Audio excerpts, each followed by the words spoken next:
하나의 정통 정치 팟캐스트 정봉재 정국구 시작하겠습니다. 자, 오늘 함께 하실 분, 모처럼. 왜 모처럼이지? 모처럼도 아닌데. 한 번 빠졌어요? 그래요? 자, 최강욱, 포털. 안녕하세요. 최강욱입니다. 예, 그리고, 사드, 중국 경제 보복, 시작한 거에 대해서, 모처럼 한양대 국제학부.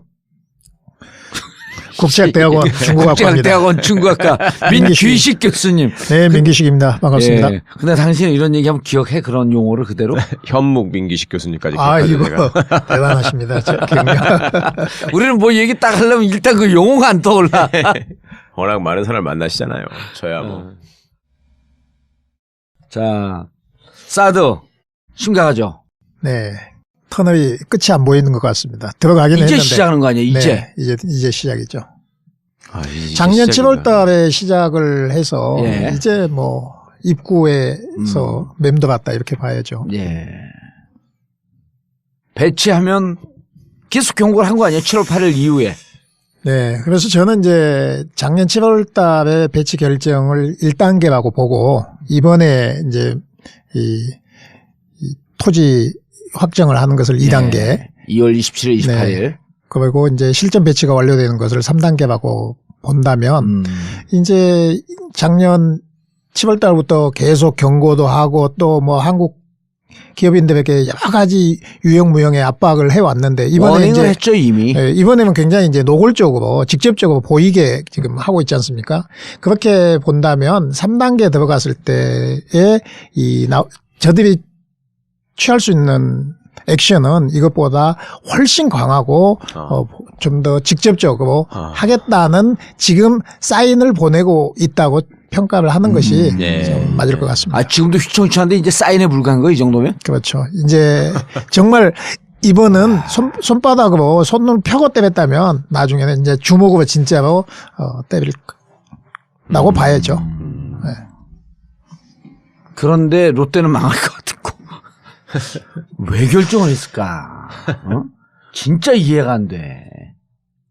여기서 뭐 국방부가 심하게 협박을 했거나 뭐 심하게 뻥을 쳐서 약속을 했거나 뭘 둘 중에 하나 아니겠어요? 뻥을 쳐서 약속을 한다고 그걸 믿겠어요? 중국에 투자한 게 얼마인데 10조가 넘게 투자했다는 거 아니에요? 롯데는 일단 그 신격호 일가의 운명이 지금 검찰에 모가지가 잡혀있다고 생각하니까. 그거 최순실 게이트 때문에? 네. 그것 때문에 잠깐 유예돼 있는데 지금 그거 봐주겠다라고 했을지도 모르죠. 그러니까 이번에 어저께인가 뭐 예. 롯데가 정부에다가 당신들이 정부가 나서서 중국에 해명을 좀 해달라 이렇게 요구했다는 것은 자기들은 어쩔 수 없이 이게 지금 그 양수 겹장을 당해 있잖아요. 예. 할 수도 없고 골프장을 내놓지 않을 수도 없고 뭐 이런 상황이었기 때문에 이쪽에 가면 빠져 죽고 이쪽에 가면 맞아 죽고 이런 상황이었죠 롯데는. 아니 롯데 같은 경우는 돈 내고 그 미르재단이나 K스포츠 재단에 돈 내고 면세점 떨어진 면세점 뭐 또 다시 받았나 이 정도 특혜인데 그냥 한두 명 감옥 가는 게 낫지. 아니 그거 말고 예. 그 부자 간에 쌈난 것 때문에 계속 뭐 하고 있지 않습니까? 예. 형제의 난. 예. 그것도 큰 건이니까. 그게 사실은 그 사람들 입장에서는 오너 입장에서는 제일 간절한 거 아니에요? 그걸 검찰에서도 죽여버려야겠다 하는 얘기들을 했었고. 그러니까 만약에 밉보이면은 그 형제의 남 플러스 이번에 특검에서 넘긴 것까지 해가지고 죽여버릴 것이고 말 들으면은 그거 봐주겠다 뭐 이런 식으로 했겠지 뭐. 야, 저놈들 수준으로 봐서. 어쩔 수도 없었던 건데. 근데 국방부에서 지금 밀어붙이는 거는 정권 교체되면은 못한다 이렇게 보는 거죠. 그렇죠. 예. 그러니까 이거는 이해관계로 본다면 예. 미국의 이해관계를 대변하는 사람들이 있고 국방부 우리 국내에서도 예. 또 그 우리 국방부와 이 군사복합체 우리는 군사복합체까지라고는 얘기는 하지 않지만 어쨌든 국방부를 중심으로 한 자체 그 이익집단 공고한 이익집단이 있습니다. 예. 그러니까 이 사람들은 미국의 예산이 확보되기 전에도 이미 자기들이 밀고 나가는 거 아닙니까? 그러니까 이거는 그렇죠. 예. 이거는 그 미국에서만 강요한 게 아니고 이쪽에서도 받쳐주는 또 다른 세력이 그렇죠. 있었기 때문에 이게 손바닥이 마주쳐서 지금 이렇게 파일음이 나는 거죠. 그렇죠. 안보 장사를 해서 먹고 사는 사람들이 한미에 다 있으니까. 그럼 미 국방부 내에 자기들이 완전히 미국 정책의 일치하는 쪽으로 가야만 그 살아야 되는 그 국방부 내부의 메인스트림 거 아니에요, 그게? 예, 우리도 저도 이제 한 달 전에 이 문제를 가지고 이 정치학하는 사람들이 예. 좀 토론을 한번 해봤어요. 그래서 이 한국 군부가 도대체 사드에 대해서 어느 정도 이해관계가 있느냐. 왜 도대체 예, 왜 그러냐, 그 왜? 집착을 왜? 하지. 예. 상식적으로 그렇죠. 또 기술적으로 보면 예, 예. 누구나 그렇게 설득력 있게 기술적인 측면에서는 이게 대북용이 아니라는 게 너무나 명확 예, 가능한데도 예, 왜 예. 쟤들은 저렇게 목을 메고 가느냐. 예. 이렇게 얘기했을 때 어떤 학자가 우리 군부 내에 이 사드를 가져옴으로 해서 이익을 보는 집단들이 너무 강고하게 돼 있다. 예. 단지 사드 하나가 아니고 그동안에 이 무기 체계를 어떻게 미국을 쓰면서 그쪽과 커넥션을 해왔는가. 이게 소위 이제 걔들 또 계보가 있잖아요. 흐름이 예, 있고 예. 이 강고한 조직이 있을 것이다. 그렇지 않고서는 합리적으로 이거 추론해낼 수가 없다. 예. 이런 얘기를 우리 했습니다. 근데 뭐 어떤 계보고 어떤 내막이 있는지는 못 그거는 밝히셨어요. 이제, 우리가 뭐 국방 쪽이 아니라 네. 공무원 사람들이 대부분 다 또 군대도 다 쫄병밖에 안 갔다 와가지고. 김종대나 할까? 김종대는 글쎄. 뭐 모르겠지. 근데 이제 사드의 기술적인 문제를 우리가 계속 얘기를 했었잖아요. 그리고 지난해 1월에 국방부 홈페이지에 들어가면 예. 사드는 MD 체계다 이랬다는 거예요. 이미. 예. 작년 1월에는 우리가 설치 안 한다 그랬으니까 1월 13일에 13일인가 박근혜 대통령이 사드 문제에 대해서 이제 논의할 때가 됐다니까 2월에 들어갔더니 사드와 MD는 전혀 무관한 거라고 국방부 홈페이지가 바뀐 걸 누가 캡처를 해갖고 자료를 올려놨더라고 기자가. 아, 예, 예. 그 사드는 MD 체계로 들어가는 거고, 아니 사드를 만든 그 회사에서 그랬다는 거냐? 한반도처럼 종심이 1000km 이런 데는 사드가 유효한지 잘 모르겠다 자기들도. 네? 사드를 그렇죠. 만든 네. 그 회사에서조차도 그러니까 사드라고 하는 것은 이런 그 장거리 미사일, 대륙간 탄도 미사일 그것을 그 종심 단계에서 격추시키는 거 아니에요? 그렇죠. 근데 중장거리 탄도를 발사를 하는데, 중장거리 탄도를 하는지 어쩌지 뭐 대륙간 탄도 미사일을 하게 되면 그 얘기를 할 필요가 없는데 우리나라에서 사드를 만드는 사람들도 놀랬다는 거예요. 예, 예, 예. 저 필요 없는 건데 저기에다가. 그러니까 우리가 종심이 1000km인데 휴전선에서부터 서울까지는 그야말로 뭐 얼마 그렇죠. 그렇죠. 한 7, 80km. 이것밖에 안 100km. 되잖아요. 예.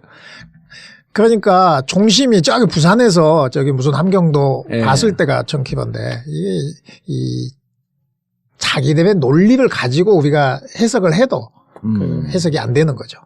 그러면 이게 대한민국 국방부가 무슨 약점을 잡혔다기보다는 예전부터 이 사람들이 쌓아오던 어떤 커넥션이 이번에 발휘되고 있다 이렇게 보시는 거예요. 예, 그러니까 네.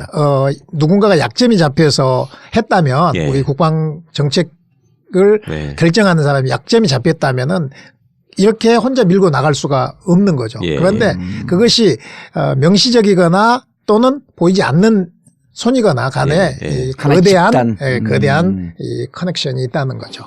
그렇게 보지 않으면 왜 국방부가 뭐 자기 승진을 위해서 한두 사람의 목소리만 가지고 할 수는 없을 것이다. 예. 그러니까 그동안에 뭐 우리가 옛날에 언론인은 삼성장 학생이 있고 오랫동안 수십 년씩 이렇게 길러지잖아요. 네. 그런데 웨스트 포인트 유학 파대구나. 근데 이 장군들은 우리 1950년부터 지금까지 수십 년 동안을 그렇게 길러와 줬고 가서 교육을 받고 또 거기 그 사람들의 비호 속에서 미국의 비호 속에서 승진을 해왔고 그렇죠. 이러기 때문에 사실은 자발적 복종자도 있고 예. 자발적 복종을 하면서 거기서 이익을 챙겨가는 사람들도 있고 옷을 벗자마자 우리 사성 장군이 바로 그냥 그 로비스트가 되는 나라잖아요. 우리나라는. 예. 이게 도대체 어느 나라가 참모총장을 하고 사성 장군을 한 사람이 바로 옷 벗고 미국 그 군사 체계 로비스트 방산업체 로비스트를 하는 게 이게 정상적인 사고를 가진 군인들이라면 있을 수 없는 일이잖아요. 그런데 그것이 버젓이 벌어지고 있고. 자, 중국 얘기로 들어가시죠. 그럼 이제 중국의 지금 몇 가지 단계로 그러니까 뭐 관광업계 보니까 그 제품 예를 들어 화장품, 자동차 롯데마트, 문화예술, 비자, 반환감정 뭐 이렇게 여러 가지 축으로 볼 수 있는데 이게 이제 전방위적으로 밀고 들어오는 거 아니에요? 중국의 경제 제재 이거부터 좀 얘기를 하시죠. 우리는 지금 예. 이제 중국 경제 제재를 맞이해서 뭐 올해가 사실은 작년에 우리가 한중 인적 교류 1000만 시대를 돌파한 기념비적인 해였습니다. 작년이. 네. 예. 그래서 이제 중국 관광객이 806만 명이 왔고 우리나라가 간 게 한 400만 명 넘게 갔습니다. 그래서 1200만 명이 넘었거든요. 예. 그런데 한중 간의 인적 교류는 세계에서 이런 그 빈번한 교류가 없어요. 우리나라 어느 나라도 어느 나라도 1200만이 없습니다. 오가는 나라는 네. 그렇겠네요, 진짜. 그렇습니다. 그러니까 어느 나라와 어느 나라, 인구가 아무리 많은 나라도 이렇게 많은 인구가 왔다 갔다 하는 경우는 없습니다. 그럴 것 같아요, 진짜. 미국하고 멕시코가 아무리 네. 많아도 1200만이 왔다 그렇게 갔다 하지 하겠어요. 않습니다. 우리나라에서 비행기가 일주일에 870대 이상 뜨지 않습니까? 중국으로요? 예. 일주일에요? 예. 야, 그래요. 그러니까 이거는 미국, 캐나다, 미국, 멕시코 뭐 또는 인구가 많은 브라질과 어느 나라 이런 어디를 해도 네. 이렇게 많은 인적 교류가 되는 나라가 없어요. 우리보다 인구가 거의 3배 많은 일본도 인적 교류가 우리보다 적습니다. 예. 그러니까 중국하고 일본에. 중국하고 예, 네네. 예. 그래서 우리가 이제 인적 교류 1000만 명 시대라는 사실 기념비적인 성과를 이루었다. 그래서 세계 역사에 최초에 예. 있는 일이겠네. 그렇죠. 거의 그렇겠네, 그렇죠. 진짜. 프랑스하고 독일도 그렇게 그것도 안 하나? 되죠. 그래서 이제는 양국의 관계가 정말 탄탄한 대로에 올라섰구나 했는데 급전직하해서 지금 뭐 예상해 보기로는 관광업계에서 예상해 보기로는 한 500만 대로 떨어질 것이다. 지금 같은 추세로 본다면 그렇게 되면은 벌써 한 7, 8년 전으로 다시 후퇴하는 거죠. 야. 그런데 이것이 단순하게 여행객만 후퇴하면은 예. 뭐 그냥 견딜 수도 있지만은 사실은 1000만 그렇죠. 시대에 산업 맞아서 전반에. 산업 전반이 그렇게 네. 이미 세팅이 다시 됐지 않습니까? 예, 그런데 예. 다시 이게 그 그러네요. 사람들이 다 굶어야 돼요. 전부 다 백도가 되는 거야, 백도가. 그렇죠. 이게 뭐야. 아니, 근데 교수님, 그게 국방부 쪽은 그렇다 하더라도 이게 이제 정부가 말하자면 유기적으로 토론을 통해서 굴러가는 정부라고 한다면 적어도 경제부처나 외교부 저쪽에서는 반대를 해야지 정상 아니에요? 그러니까 뭐 공무원들이 직위가 높든 낮든 간에 우리는 영혼 없는 네. 사람들이다. 이 얘기가 정말 자기들의 존재를 네. 가감 없이 보여놓은 것 같아요. 그러니까. 우리 지금 뭐 유일호 부총리인가요? 예. 유일호 경제. 부총리. 네, 경제부총리죠. 네. 이 사드 문제 나왔을 때 뭐라고 그랬습니까? 총리도 마찬가지. 그랬지만 아무 절대 보복 없을 거라고 절대 그랬죠. 보복 없다. 네. 상호 이 의존도가 높기 때문에 불가능하다. 했죠. 그런데 의존도가 높은 것은 우리가 절대적으로 높지만은 네. 중국은 대체할 수 있는 수단들이 많거든요. 전체에서 차지하는 것이 한 6%밖에 안 되기도 하고, 그러니까 우리는 25%인데 중국은 예, 한 6% 대중 정도. 수출이. 그렇죠. 예. 우리의 대중 수출은 우리 시장의 25%를 중국에 의존하고 있고, 예. 그렇죠. 전체 해외 수출의 25%를 네. 중국에 의존하고 있고. 근데 중국은 한국으로 수출하는 한국 시장이 중국 수출의 한 6% 정도 되는데 이것이 분산해서 또 대체할 수도 있거든요. 그 정도는. 그 6% 정도. 그러니까 이 경제력과 시장의 이 비대칭성 이렇게 엄청난 비대칭성이 있을 때는 우리가 이 저쪽의 보복에 대해서 우리가 어떤 액션을 취한다든지 또는 이렇게 서로 의존도가 높기 때문에 저쪽에서는 보복을 할 수 없다는 논리가 이쪽의 희망사항일 뿐이라는 거죠. 입장을 비대칭성이 있기 때문에 입장을 바꿔놓고 생각해보면 네. 저쪽에서는 야 그거 더구나 저쪽은 지령 경제까지는 아니지만은 어쨌든 권위적인 정부 체제에서 국유기업이 대부분을 담당을 하고 있지 않습니까? 그렇지. 그럼 국유기업에다가 야 이거 손해를 감수하든 덤핑을 치든 이거 막아라 이렇게 할 수도 있지 않습니까? 그러니까 완전히 민간 경제가 주도하는 우리 시스템과 다른 중국에서는 6% 시장에 대해서 예를 들어서 한 그중에 3분의 1을 좀 손해를 감수하고라도 그러니까 한 3분의 1 정도는 분산시키고 네. 3분의 2 정도는 감수해서라도 그게 우리 경제에 미치는 영향이 크지 않으니 그래서 예. 이러한 자기들이 말하는 핵심 이익을 지키기 위해서는 충분히 그런 행위를 한다. 예. 이것이 중국의 의사결정 방식과 그들의 특징이라는 거죠. 예. 그럼 그걸 보고 근데 이제 작년에 봤더니 2월에 유일호 경제장관이 외교와 경제는 분리된다. 어? 여러 번 강조했죠. 아무 문제 그리고- 없을 거라고. 네. 자식들 그다음에 정말. 황교안은 기본적으로 한중 관계가 고도화되어 있대. 네. 아, 고도화되어 있으면 고도화되어 있을수록 제재를 더. 가면 제재를 가할수록 점점 더 우리가 네. 타격을 받는 거 아니에요? 그렇죠. 아이. 얘들은 6%대 25%도 잘 모르는 것 같아. 이 사람들은 논리학을 공부를 안 했는지 너무 많이 해가지고 그거를 의도적으로 그렇게 꽈서 저도 하는 며칠 거지. 동안 가만히 생각해봤어요. 이 사람들 말 찾아보고 가만히 생각을 해봤더니 이런 것 같아요. 이 사람들은 이 사회에서 국민 대다수의 삶, 경제적인 문제 이런 거에 대한 총체적인 고민이 없이 평생 자기 주의만 생각했던 사람들 그렇죠. 아니에요. 자기 것만 보존하면 되는 거죠. 자기 것만 네. 보존하면 되는 거야. 난 네. 그거를 우리가 그렇게 살지 않았기 때문에 잘 믿음이 안 갔거든요. 정말 그럴 수 있을까? 특히 정부 관료가. 예. 근데 이제 그런 쪽으로 나도 생각을 바꾸기로 했어. 아, 이 사람들은 나라가 망하든 어쨌든 최순실 박근혜 게이트 봐도 핵심이 그거 아니에요. 그렇죠, 그렇죠. 예. 나라가 망하든 내가 빼먹을 수 있는 이 최대한 빼먹고. 숙주는 죽지 않는다야. 예. 어떠한 베네수엘라처럼 나라가 망해갖고 완전히 다 이민 가고 막 난리가 나지 않는 한 예. 대한민국 국민들 똑똑하고 빼먹을 게 좀 적어질지언정 빼먹을 건 여전히 존재하고 있어서 별 고민 안 해도 된다. 예. 이런 걸 말하면서도 난 믿음이 안 가거든요. 근데 그런 것 같아. 예. 그러니까 믿음이 안 가는 것은 지극히 상식적인 판단을 하고 있다는 증거고 그런데 그런 행동을 하는 사람은 우리 일반적인 상식 밖에 벗어나 있는 거 아닙니까? 그런 것 같아요. 아니 우리가 아니면 극단적인 이기적인 판단이라고 봐요. 예. 자, 경제는 중국과 안보는 미국과 그러면서 경제와 안보를 분리한다. 그런데 이것도 사실은 입장 바꿔서 생각해 보면 중국 입장에서 야 돈은 그렇죠. 돈은 여기서 나한테서 벌고. 너네들이 우리가 보통 한 500에서 600억 달러를 1년에 벌지 않습니까? 예. 자, 무역 흑자가 그렇게 네. 돼요. 제가 어느 논문을 한번 쓰면서 1992년 한중 수교가 된 이후에 예. 우리나라가 얼마만큼 무역 흑자를 받는가를 계산을 해봤어요. 중국으로부터요. 예. 아니요.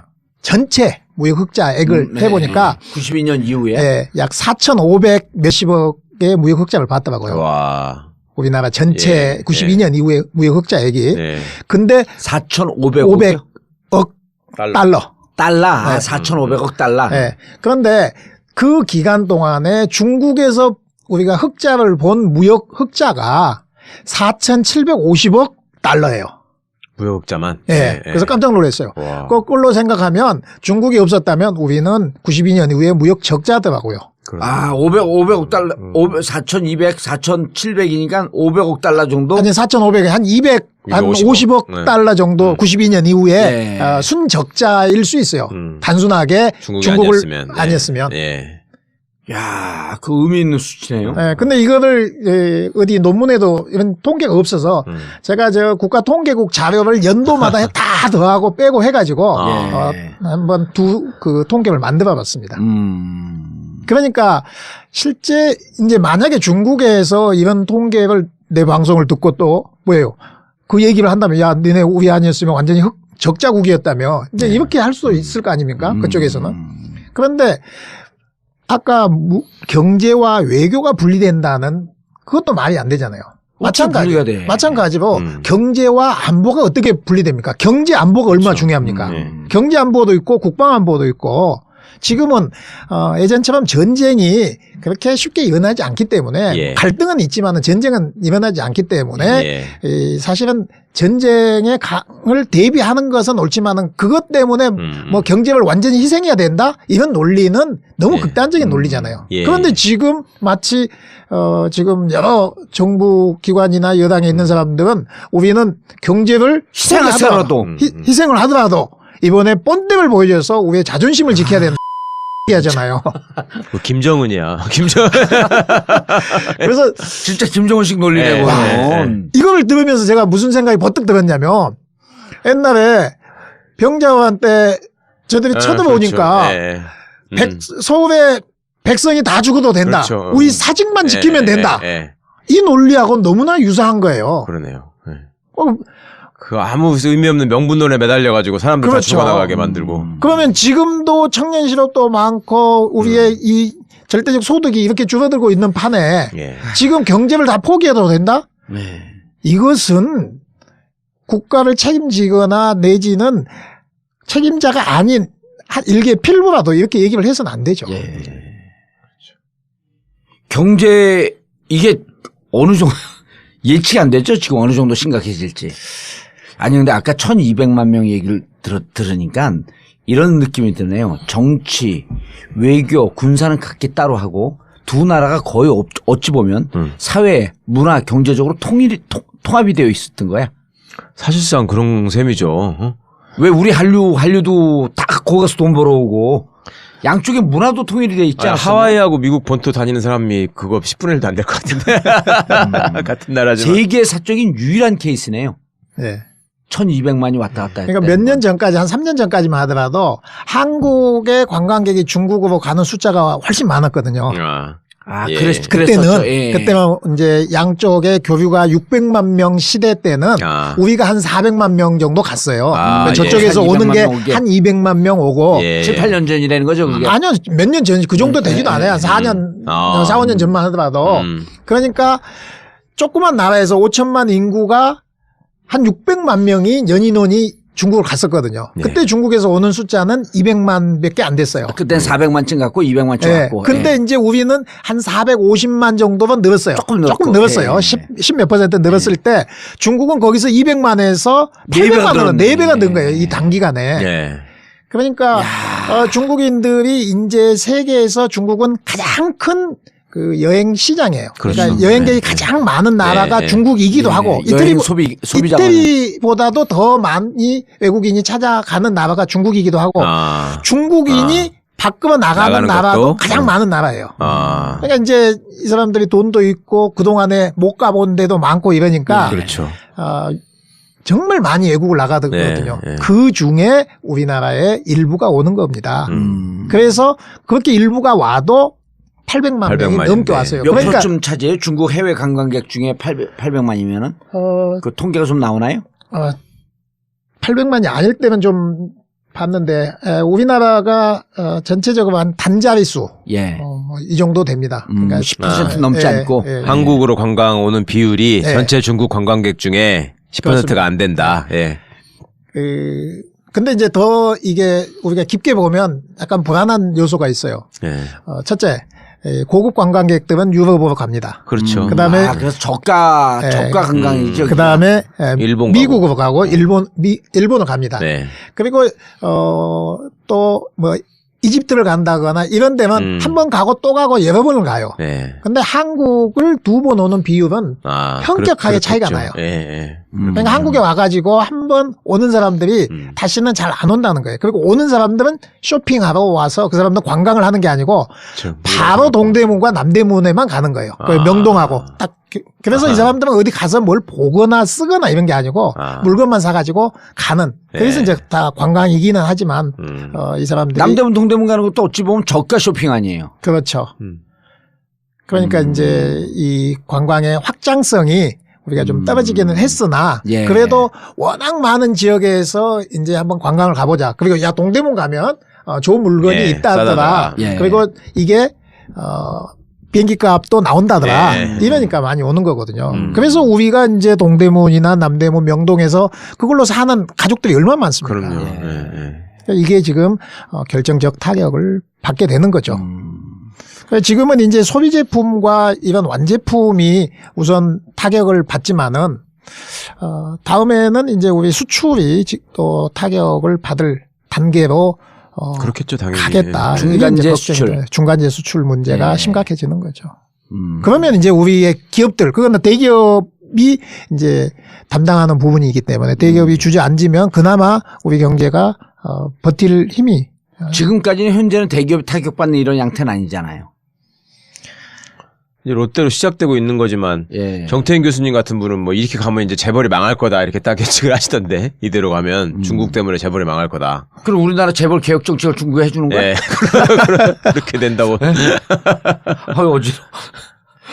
우리가 중국에 수출하는 것 중에 중간재가 한 70% 정도 되지 않습니까? 그렇다면서요. 예, 예전에는 85%에서 한 70%로 줄어들고 그것도 이제 대체되고 있구나. 예. 그러니까. 예. 그리고 중국이 대체재, 이제 중간재를 수입하는 비중이 예. 1년에 1%씩 떨어집니다. 지난번에 한번 말씀하셨죠. 네, 그거는. 네. 그래서 지금은 한 56% 이 정도밖에 안 돼요. 그러니까 우리는 그보다는 더 많이 팔고 있기는 하지만 네. 중간재를 자체 생산이 44%, 해외에서 수입이 56%. 예, 예. 근데 예전에는 그게 80% 이상은 다 수입했거든요. 예. 그러니까 우리가 중국이 수출을 많이 하면 우리는 앉아서 돈을 벌었던 구조였는데 이게 우리가 계속 중간재 가져가고 네. 이제 수출하니까. 네, 마찬가지로 우리가 수출 많이 하면 일본이 돈을 더 벌잖아요. 그렇죠. 예. 예, 수직적 이 분업 구조였으니까. 네. 그런데 이게 우리가 지금 일본하고 기술 격차를 못 줄이고 있지만은 중국하고는 이게 빠르게 그렇죠. 따라잡히고 네. 있잖아요. 따라잡히면서 중국이 이 수입 대체 생산을 계속 해왔거든요. 그런데 이것을 전체적으로는 1년에 1%씩 개선을 했어요. 아유. 그런데 만약에 이제 이 보복을 좀 더 강력하게 하겠다. 네. 이러면 보복을 한다는 얘기를 마찬가지로 안 하지만 국유 기업이라든지 중국 기업들한테 한국의 중간재를 수입하지 말고 조금 떨어져도 자체적으로 생산을 해라. 우리가 보조금을 주겠다. 아하. 중국 정부가 이럴 수도 있고 기업이 나서서 중국 정부에 그렇게 요구할 수 있잖아요. 이 기회를 통해서 그러네. 우리는 예. 국산화를 하자. 중국 예. 입장에서는. 예, 예. 그러면 우리의 국산화도 하고 중국도 실업 문제를 해결할 수 있으니까 이 기회를 통해서 우리한테 보조금을 주면 우리가 연구를 더욱 해서 빨리 국산화를 하겠다. 이럴 가능성이 첫 번째 하나가 있고 예. 두 번째는 수입 대체선을 바꿔버리는 거죠. 야, 한국에서 수입하지 말고 좀 비싸더라도 다른 일본에서 데서 사와. 사든지 예. 유럽에서 근데, 사든지. 근데 이게 가능한 나라입니다. 좀 더 비싼 거 사와도 돼. 이렇게 할 수 있거든요. 아하. 예를 들어서 지금 중국이 뭐 조추치라고 해가지고 해외 기업 사냥들 이제 자기들 또 해외 투자를 할 때 예. 다른 나라 기업을 사야겠다고 하면은 보통 거기에서 내놓는 매물 가격보다 더 비싸게 사는 것들이 여러 번 있었거든요. 조치치는 무슨 뜻이에요? 이 조가 달릴 주자입니다. 네. 그다음에 취가 날출, 예. 취가 갈 거자. 그러니까 우리가 그러면은 주출거 밖으로 나간다 이겁니다. 그러니까 옛날에는 인질나의 자금을 해외 투자를 받아들여서 중국이 발전을 했는데 네. 이제는 기술을 배우려고 해도 직접 투자가 제일 빠른 거죠. 와도 기술 이전을 안 해주니까 예. 중요한 것은 그 기업을 회사를 사버리는 사버리는 거죠. 거죠. 옛날에 우리 쌍용 자동차를 쌍용 자동차를 사가지고 쫙 기술을 하고 뭐 상하이. 갔다 이렇게 예. 되잖아요. 네네네. 바로 그런 것이 중국의 조주치 전략인데 이것이 중국의 세계화 전략이면서 자본을 해외로 나가는 것이고 기술력을 확보하는 전략이거든요. 그러니까 그런 과정을 봤을 때 자기들이 뭐 우리가 석유 회사라든지 무슨 자동차 회사라든지 꼭 필요한 회사다 그러면 그쪽에서 원하는 가격보다 돈을 더 줘버리는 거죠. 예. 그렇게 해서 사는 사례가 많기 때문에 이번에 이 문제가 더욱 심각해지면은 한중 갈등이 심각해지면 한국보다 더 비싼 중간재를 다른 나라에서 사오는 것도 감사한다. 예, 그럴 가능성이 있다는 거죠. 이런 것은 시장 논리로만 사고하고 있는 이쪽에 우리의 경제부총리라든지 이런 사람들 생각에는 아예 그림이 잡히지 않을 겁니다. 아니 오늘까지도 그랬었어요. 저기 중간재 부분에 대해서 중국이 우리한테 많이 의존을 하고 있기 때문에 네. 끊고 싶어도 못 끊는다 이렇게 당당하게 얘기하더라고. 누가요? 유일로. 우리 정부 당국자들이 그러니까 그거는 지난번에 참. 우리 서로 양국의 그 경제 의존도가 높기 때문에 보복 네, 없다는 그 논리하고 얘기가 사실 똑같은 거죠. 네. 그런데 보복 하잖아요. 이것도 중국이 그렇게 이제 자기네들이 중간재 우리의 수출이 70%지만은 자기네들이 봤을 때는 전체에서 한국에서 가지고 가는 것은 중국의 수입의 6% 정도 아니 자기네 수출 시장이 한국이 이제 6%인데 자기들이 수입한 거는 전체 다른 나라에서 수입하는 것이 약 2조 달러거든요. 예. 중국 2조 달러가 넘어요 수입액이. 예. 그런데 그 중에서 우리가 한 2천억 달러 정도 이제 중간재를 판다. 예. 그러면 여기에서 천억 10% 달러, 뭐 예를 들어서 절반으로 뚝 떨어지면 그쪽에서는 천억 달러가 줄어들었는데 우리나라는 경제가 무너지는 겁니다. 그렇잖아요. 그렇죠. 그렇죠. 그리고 우리나라는 70% 수출하던 게 그 반으로 주는 거니까. 그렇죠. 2천억 달러 수출하던 게 1천억 달러로 주는 거 아니에요. 예. 그래서 눈사람의 그 밑에 큰 눈덩이에서는 한쪽을 파도 아무런 문제가 없잖아요. 예. 넘어지지도 않고. 예. 그런데 머리 그 머리 부분. 머리 부분에 조그만 거는 예. 이게 한쪽에 규정이 나가버리면 어떻게 되겠습니까? 1천억 달러면 얼마지? 100조인가? 100조네요. 근데 우리 수출이 그렇게 많아요? 두 나라의 저기가 뭐 거의 5천억, 3천억 달러 수준 되죠. 그런데 우리가 이제 그 중에서 한 600억 달러 정도 흑자를 보니까 수입이 우리가 수입이 한 1,200억 달러. 예, 1,200억 그다음에 달러. 우리가 한 1,700억 가까이 이제 우리가 수출하고. 수출을 했죠. 그런데 그 중에서 500억 달러만 이게 줄어든다고 하더라도 500억 달러가 우리가 그냥 말로 하니까 쉽게 얘기하지만은 500억 달러면 아까 얼마라고 했죠? 아니, 50조? 1,000억 달러가 100조니까 500억 달러면 50조. 제가 큰 돈이다. 와. 조 최순실 1조, 재산이네. 1조라는 게, 아주 쉽게 누가 설명을 했더라고요. 그래서 제가 계산해 봤어요. 그 얘기를 듣고. 예. 예수님이 태어나서 하루에 100만 원씩 지금까지 쓰면은 7,300억 정도가 7,600억. 예, 그건 내가 얘기한 건데 어디 가갖고? 아, 그러셨구나. 예. 제가 거기서 들었는 모양입니다. 네. 아니, 어디 가갖고 무슨 2조 이렇게 얘기할 때 그걸 한번 계산해봐서 그러니까. 2000년 동안 하루에 100만 원씩 쓸 때 얼마나 오는지. 왜냐면 그렇게 그러니까, 계산해야지 예. 딱 꽂히거든. 예. 사실은 1조라는 게 우리가 개념이 없는 개념이 돈이잖아요. 없어요. 예. 근데 그걸 뭐 50조니 100조니 이게 우리가 수출을 못한다? 그래서 손해를 본다? 이거는 도대체 그걸 포기해도 우리의 안보를 살리면 된다. 근데 그게 무너지고 안보가 살아납니까? 경제가 그렇게 무너지면? 그러니까 말입니다. 참나 이거 환장할 일이네 정말. 그런데 또 이제 이거는 이제 단지 수출에 관한 거고 예. 이제 또 우리는 자본 수출도 하지 않습니까? 예. 방금은 무역을 얘기했고 이제 우리의 자본 수출도 중요한 거죠. 예. 자본 수출을 하는 이유는 중국에 가서 벌어 먹을 게 있다는 건데 자본 수출을 한다는 것은 두 가지가 있습니다. 공장을 지어 가지고 또는 뭐 서비스하는 3차 산업의 무슨 뭐 체인점을 만들어서 운영을 한다든지 이래서 예. 투자를 해서 이윤을 남기는데 그것이 일단은 많이 이제 브레이크가 걸릴 것이고요.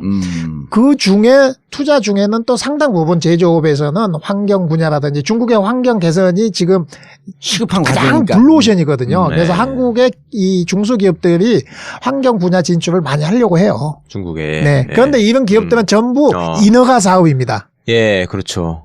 또 수질 개선이라든지 뭐 이런 거 폐기물 이런 건 다 인허가 사업이잖아요. 예, 예. 그러면 중국의 지방 정부에서 허가를 안 해주는 거죠. 여기 주려고 했다가도 다른 나라 줘버리면 예. 여기는 완전히 그냥 끊기는 겁니다. 그러니까. 그러니까 우리가 지금 무역도 있고 직접 자본 수출도 있고 자동차 공장 짓는 것도 일종의 자본 수출 아니에요. 그렇죠. 그런데 그것도 지금 그 여러 가지 세제 감면 효과도 있었고 혜택도 있었고 그리고 이제 예를 들어 자동차 배기 문제라든지 그런 것도 엄밀하게 따지게 되면 대단히 복잡한 상황이 되는 거 아니에요. 그렇죠. 그런데 이제 뭐 예를 들어서 혜택은 바로 못 줄이겠죠. 그거는 계약이 돼 있으니까. 예. 다만 이제 문제는 생산을 했는데 안 팔릴 가능성이 많아요.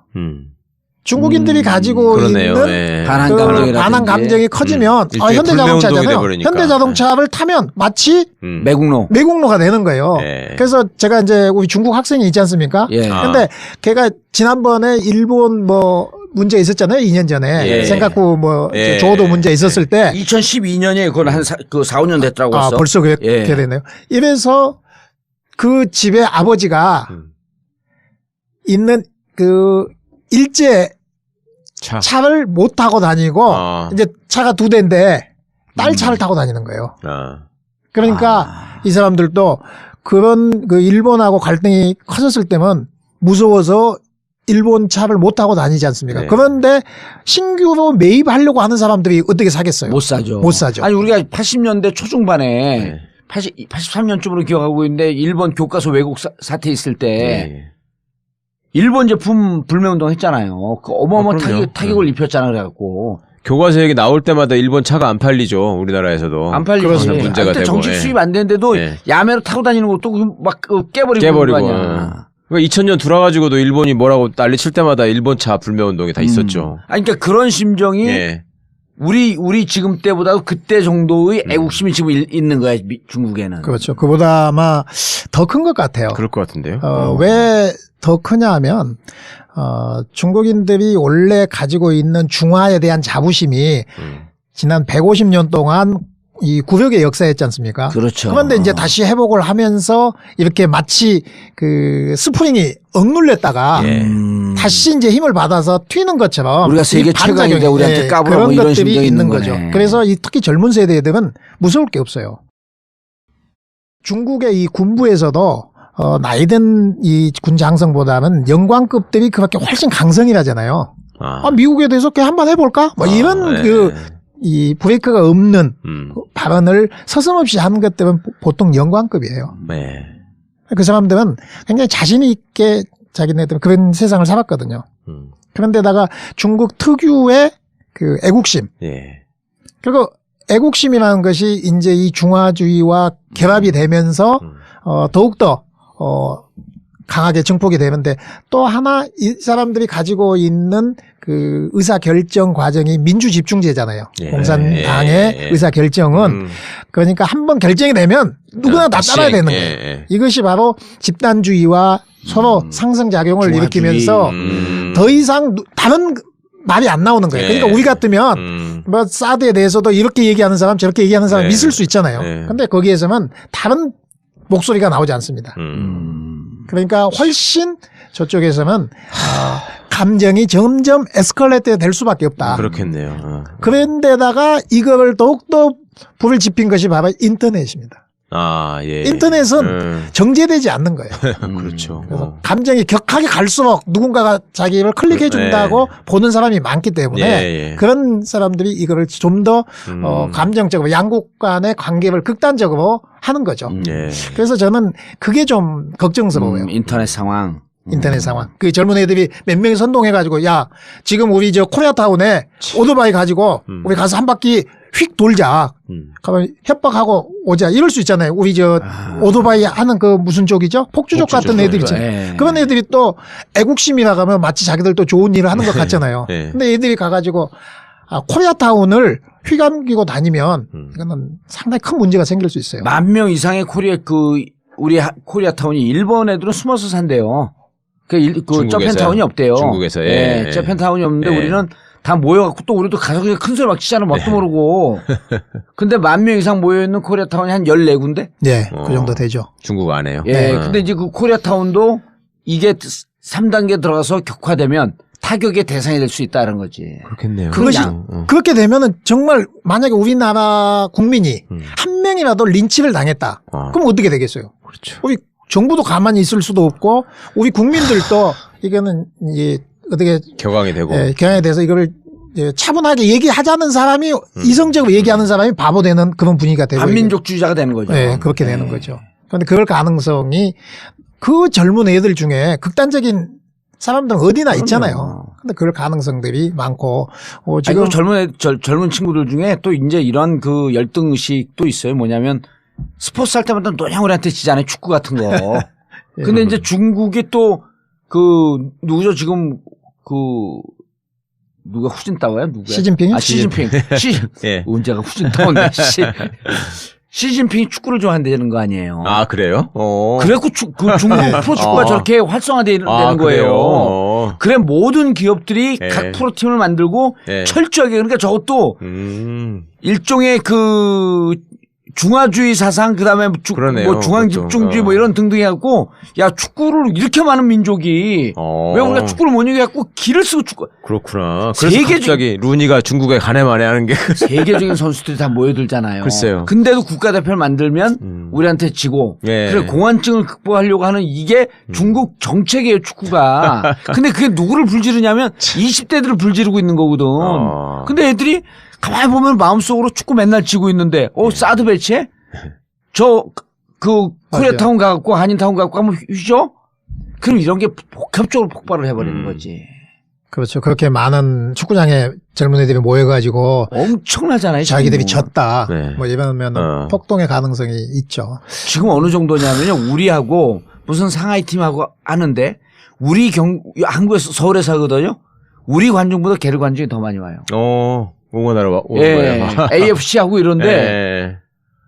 그 아시아 무슨 그 축구 리그 네, 하고 클럽 있는데 챔피언십. 클럽 챔피언십 그거 하는데 걔들이 더 많이 제가 와요. 제 친구가 여기 서울시에 일하는 친구가 지난번에 상암동이 뭐 얼마나 한 4만 명 들어갑니까? 네. 뭐 이러는데 월드컵 경기장. 2만 5천 장을 표를 주라고 그랬대요.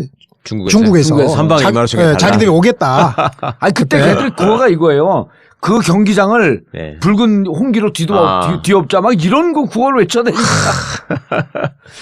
클럽 대항전인데. 아니 그리고 이 사람들이 사람이 많고 이러다 보니까 뭘 이렇게 베껴가지거나 흡수해가지고 따라오는 것도 속도가 정말 빠르던데요. 그러니까 한 2, 3년 전만 해도 방송 프로그램 포맷이 수출이 됐는데 그대로 네. 중국에. 그래서 여기 PD들이 가가지고 왜 연봉 몇십억씩 받고 거기서 그랬었죠. 프로그램 만들어준다 뭐 이러면서 갔는데 그 사람들 다 왔대요 지금 우리나라에. 다 이제 베꼈다. 네, 거기서 다 끝났다고 이제 가라 그래가지고 거기 더 이상 비전이 없다고 일로 왔대. 저 그 얘기를 얼마 전에 듣고서 진짜 황당했는데. 아니 우리 교수님 계신데 이 그 풍선교 네. 이제 중국에 그 수출하자고 그랬더니 그분이 중국을 잘 알아요. 의사 선생님이 가지 말래. 네. 가면 한 달 안에 뵙긴대. 그렇겠네. 그대로 카피해서. 그대로 카피하고 효과가 있든 없든 상관없다는 거야. 그렇겠네요. 그래서 우리도 내가 이제 중국에서 공부할 때 책을 가서 서점에서 사지 않습니까? 예. 같은 책을 중국 학생들은 다른 데 가서 사요. 근데 그게 이 카피본. 카피본이 네. 또 있어요. 근데 이게 이제는 스캐너 기술이 좋아가지고 예. 똑같이. 똑같이 나오는데 예. 자기네들은 통로를 알고 있더라고요. 싸게 살 수 있는 그러니까. 통로를 자기들끼리만 알고. 그래서 뭐 아주 생활화돼 있기 때문에 그렇죠. 뭐 한 달도 안 걸릴 수 있습니다. 야매를 만드는데. 그리고 사람이 많다는 게 참 무서운 거예요. 네. 그 중에 똘똘한 애들이 있잖아요. 네. 그러니까 정말 기발한 아이디어와 이 기억력이 좋은 아이, 뭐 수학을 잘하는 그렇겠죠. 아이 네. 정말 많아요. 네. 그러니까 그 중에서 이 13억에서 14억에서 배출되는 그렇죠. 아주 똘똘한 몇 명이 또 세상의 기술들을 다 만들어내잖아요. 그런 아니 이번에 것들이 문제가 굉장히 됐던 거 무섭죠. 열쇠고리에 그거 봤어요? 아니요. 열쇠고리인데 열쇠고리가 이렇게 아주 두터운 비닐이 돼 있고 안에 물이 들어가 있어요. 네. 물과 물 안에 영양분이 있었고 그 안에 그 비닐 열쇠고리 안에 뭐가 있냐면 살아있는 도마뱀. 열쇠가 도마뱀을 키우는 거예요? 안에다가? 열쇠고리 안에 도마뱀이 살고 있어요. 그러니까 거기서 키우는 거야. 그래갖고 황당한. 그게 이게 동물 보호 문제가 됐는데도 금지했거든요. 네. 요걸 원래 아이디어를 냈던 사람은 못 팔고 누가 짝퉁을 만들어갖고 또 팔아. 그 관광지 가면 안에 도마뱀이 막 움직여요. 예. 열쇠고리에 조그만 도마뱀 있잖아요. 그래서 3개월 동안 살 수 있다는 거야, 그게. 미치. 그럼 별 이상한 걸 다 만들어내잖아. 네? 이거는 머리는 좋은데 대학을 안 나온 애들 아이디어. 아니 그러니까 그 나라 입장에서 이거를 생각하고 대응책을 만드는 게 아니라 지금 이 사람들 얘기는 시장 가격이 우리보다 싼데 우리 거를 사지 않고는 못 베길 것이다. 뭐 이런 식의 얘기를 하고 있는 거 아니에요, 지금. 근데 교수님 말씀은 지금 다 결정해가지고 야 앞으로 한국 거 좀 웬만하면 사지 마. 그러면 값이 싸든 비싸든 안 산다는 거잖아요. 그러면 정해지면. 그리고 그 비율이 크지도 않으니까. 그러니까. 네. 아. 그리고 정부에서 혜택을 줄 수 있는 것은 많잖아요. 네. 물론 이제 중국에서도 전체적으로 보면 민간 영역이 좀 더 큽니다. 예. 그러나 주요한 산업은 여전히 다 국유지 않습니까? 예. 그렇죠. 예. 그렇기 때문에 아니 관광도 여행업도 다 국유라면서요. 네. 그렇죠. 허가제니까. 여행도 다 국유래요. 그리고 시트립, 여행사들이. 시트립이라는 게 이제 제일 큰 여행사인데 네. 이것도 이제 국유거든요. 예. 근데 거기에서 이번에 보니까 롯데, 호텔 이런 걸 다 빼버렸어요. 그러니까 이제 거기에서 검색을 하면 네. 시트립은 우리나라에서는 그런 게 없어요. 왜냐하면 그 여행사는 딱 들어가면 모든 것을 원스톱 서비스가 가능합니다. 그러니까 뭐 아, 아주 잘 돼 있어요. 나라 정하고 코스 정하고 숙박업소, 호텔하고 예. 비행기 뭐든지 그냥 그 안에서 다 해요. 아, 그러니까 그리고 뭐 여행업이 우리가 했잖아요. 그 그러게요. 사업을 네. 해보면 우리보다 훨씬 발달돼 있어요. 너무너무 편리하게 돼 있고 와. 그렇게 많은 사람들이 이용을 하는데 거기에서 롯데를 싹 빼버린 거예요. 아, 아예 로또 호텔 자고 싶어도 그냥 뭐 찾을 수가 자게 없어요. 야, 검색이 안 됩니다. 아니 예. 이번에 중국 여유국, 중국 국가 여유국 그러니까 여행국이거든요. 관광국, 여기서 보니까 한국 여행 금지 관련 7대 지침 발표했는데 봤더니 모든 한국 관련 상품 매진으로 표시하거나 아예 삭제.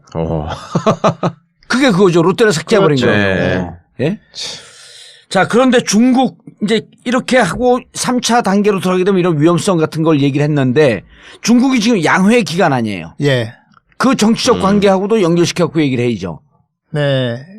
양회가 이제 중국만이 있는 사회주의 국가에서도 중국만이 있는 정치 제도가 정치 협상회의입니다. 아, 예. 그러니까 이것은 옛날에 장개석하고 싸울 때 반장개석 노선은 다 모이자 해서 예. 그래서 중국에 8개 정당이 있다는 거거든요. 거기에는 국민당도 있어요. 아하. 네.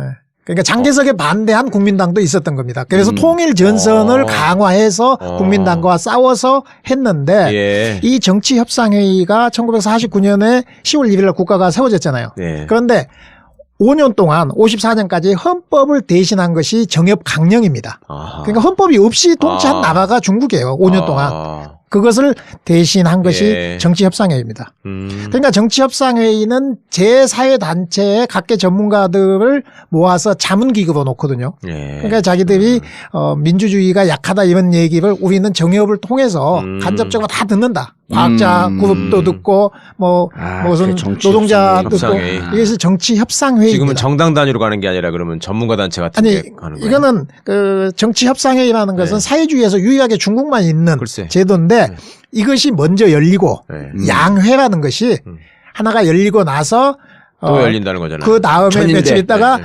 전국 인민대표 예. 대회 이제 우리 국회가 열리는 거죠. 예. 그래서 양회 두 회가 열린다는 거죠.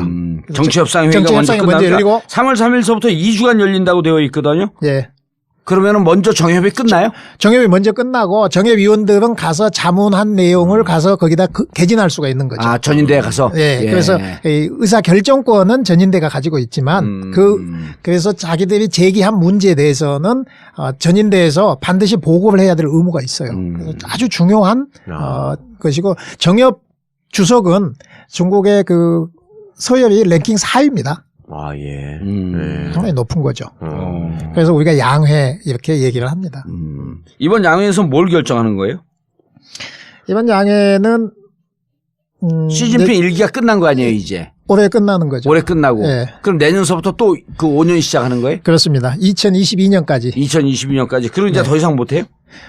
이제 2번 하는 걸로 돼 있기 때문에 더 이상은 하지 않을 겁니다. 다만 이제 요즘에 워낙 이제 시진핑이 후진타오가 쓰지 않았던 단어, 핵심이라는 단어를 쓰거든요. 예. 그 핵심 영도라는 단어를 썼기 때문에 거의 이제 마오쩌둥에 버금가는 이제 역할을 하니까 어쩌면 이 사람이 10년을 안 하고 더 할 수 있지 않느냐 이런 이제 호사가들의 추측이 있어요. 외국에서는. 그런데 이미 중국이 제도화가 돼 있기 때문에 2번 하는 것으로. 예, 2번만 하고 그 다음에 이제 마쿠에서 영향력은 행사할 수는 있겠죠. 예. 그러나 아마 6세대로 예. 넘어갈 것이다 이렇게 봅니다.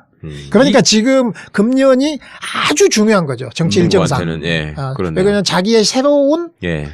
시대를. 5년을 하는데 문제는 5년 전에는 그 전임자들이 짜놓은 하는 걸 인선이었어요. 예. 그런데 이제는 자기 자기가. 손으로 인선을 하고 자기의 경제 계획과 국가 운영 계획을 완벽하게 자기가 짜는 겁니다.